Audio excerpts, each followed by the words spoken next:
सालार first day first show. Film के बारे में डिटेल में बात करेंगे, कैसी लगी वो भी बताएंगे, कौन सी चीज जबरदस्त है और कौन सी चीज हल्की ये भी आपको इस वीडियो में बताएंगे। शुरुआत करते हैं। वर्धा और देवा की दोस्ती बचपन की है, एक दूसरे पर जान छिड़कते हैं, फिर बिछड़ जाते हैं। जब बिछड़ते हैं तो बढ़िया बैकग्राउंड म्यूजिक आता है, एक गाना आता है और ये दोनों चाइल्ड आर्टिस्ट जो हैं एक नंबर की एक्टिंग करते हैं। फिल्म की शुरुआत में आपका दिल जीत लेंगे। उसके बाद कहानी आगे बढ़ती है, कई साल आगे बढ़ जाती है और फिर एक नया कैरेक्टर आता है। यूएस में, अमेरिका में कृष्णकांत नाम का आदमी, उसकी बेटी श्रुति हसन, वो आती है इंडिया। कुछ लोग उसको मारकर कृष्णकांत से बदला लेना चाहते हैं। वो लड़की शरण लेती है प्रभास के मम्मी के पास। प्रभास एक कोल माइंस में काम करता है और उस लड़की को सेव भी करता है उन दुश्मनों से। लेकिन प्रभास की मां चाहती है कि देवा उर्फ प्रभास कभी वायलेंस यानी हिंसा न करे, इसलिए एक सीन फिल्म में आएगा जहां पर उसके हाथ में यानी प्रभास के हाथ में वो प्लास्टिक का केक काटने वाला चाकू भी देखती है तो एकदम ज्यादा परेशान हो जाती है, डर जाती है। शायद प्रभास की मां का कोई पास्ट है जो उनको परेशान कर रहा है, इसलिए वो बेटे को खून खराबे से दूर रखना चाहती है। लेकिन बांध बनाकर आप नदी को तो रोक लोगे, लेकिन समंदर को कैसे रोकोगे? जी हाँ, ये डायलॉग फिल्म में भी है और ये डायलॉग प्रभास के पूरे कैरेक्टर को भी डिफाइन करता है। इसलिए प्रभास भी लड़की को बचाने के लिए एक्शन अवतार में आ जाता है। लेकिन एक्शन मूवी होने के बावजूद प्रभास का पहला मुक्का फिल्म के 1 घंटे शुरू होने के बाद आता है। लेकिन उस एक मुक्के से ही थिएटर में फील आ जाती है और शुरू होता है मास मसाला एक्शन। लेकिन वो दुश्मन कौन है? श्रुति हसन को क्यों मारना चाहता है? किस बदले की बात हो रही है? प्रभास और उसकी मां का पास्ट क्या है और इन सब का खानसार से क्या कनेक्शन है? ये सब के लिए आपको फिल्म देखनी पड़ेगी। मूवी के फर्स्ट हाफ में वो सब मिलेगा आपको जो ट्रेलर में नहीं मिला है। कई सारे ट्विस्ट एंड टर्न्स हैं जो आपको चिपका कर रखेंगे और इंटरवल से ठीक पहले वो रिवील होगा जो ट्रेलर से बिल्कुल उल्टा है। नो स्पॉइलर दोस्तों, नो स्पॉइलर, बड़ा अच्छा लगेगा आपको देखकर।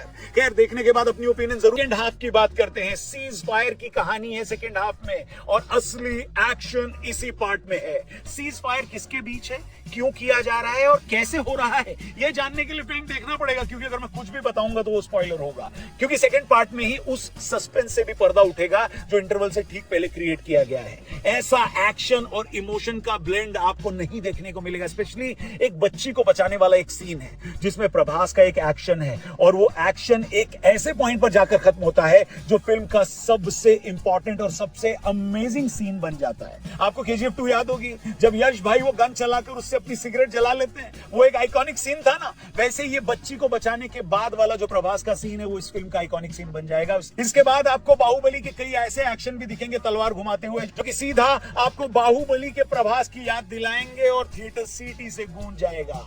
यही वो सीन्स है जो फिल्म को आइकॉनिक बनाते हैं। खैर, अब बात करते हैं फिल्म की अच्छी बातों की, यानी बेस्ट पार्ट क्या था। प्रभास और प्रभास, उनका प्रेजेंस। इस इंसान से ज्यादा इसकी आंखें बोली हैं इस फिल्म में। प्रभास का जैसा प्रेजेंस है स्क्रीन पर शायद ही ऐसा कोई प्रेजेंस वाला बंदा आपको मिलेगा और इस फिल्म से वो और ज्यादा एस्टैब्लिश हो जाता है और ज्यादा सॉलिड हो जाता है। सेकंड बेस्ट पार्ट फिल्म का BGM, रॉक सॉलिड, एक नंबर।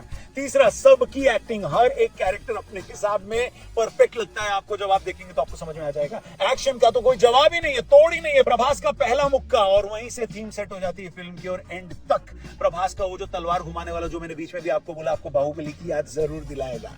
और एंड में एक और चीज मैं बताना चाहूंगा, सेकंड हाफ में काली मां ने अपना बेटा भेज दिया है, ये डायलॉग पर एक सीन आता है, उफ उफ निकल जाएगा आपका इस एक्शन सीन पर, मैं गारंटी के साथ बोलता हूं। तो ये थी फिल्म की कुछ अच्छी बातें। अब आते हैं उन चीजों के बारे में जो फिल्म में थोड़ी कमी रह गई जिस चीज की, जैसे too many elements and too many characters जो आपको कंफ्यूज कर सकते हैं। बीच बीच में ऐसा लगेगा आपको कि भैया किसका किससे क्या रिलेशन है, कौन किसको क्यों मार रहा है, किसकी किससे क्या दुश्मनी है, आपको समझने में थोड़ा टाइम लगेगा। ऐसा लगता है 2-3 बार देखने के बाद ही क्लियर होगा कि कौन है, क्या है और किसका किससे क्या कनेक्शन है, स्पेशली सेकेंड हाफ में।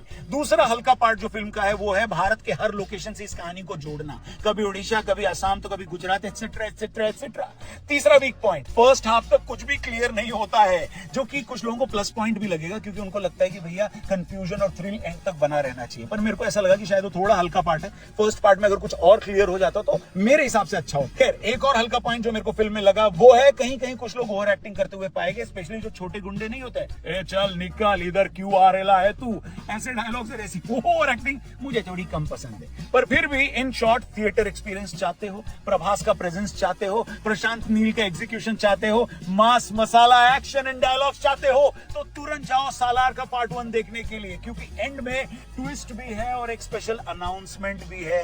कई लोग इसको केजीएफ से कनेक्ट करके ट्रोल कर रहे हैं और उसकी फील बोल रहे हैं। बाबा फील उससे 10 गुना मिलेगी अगर आप प्रभास के फैन है तो हमारी तरह। इसलिए सालार देखकर आइएगा। देख आए हैं तो अपनी ओपिनियन कमेंट सेक्शन में जरूर बताइएगा।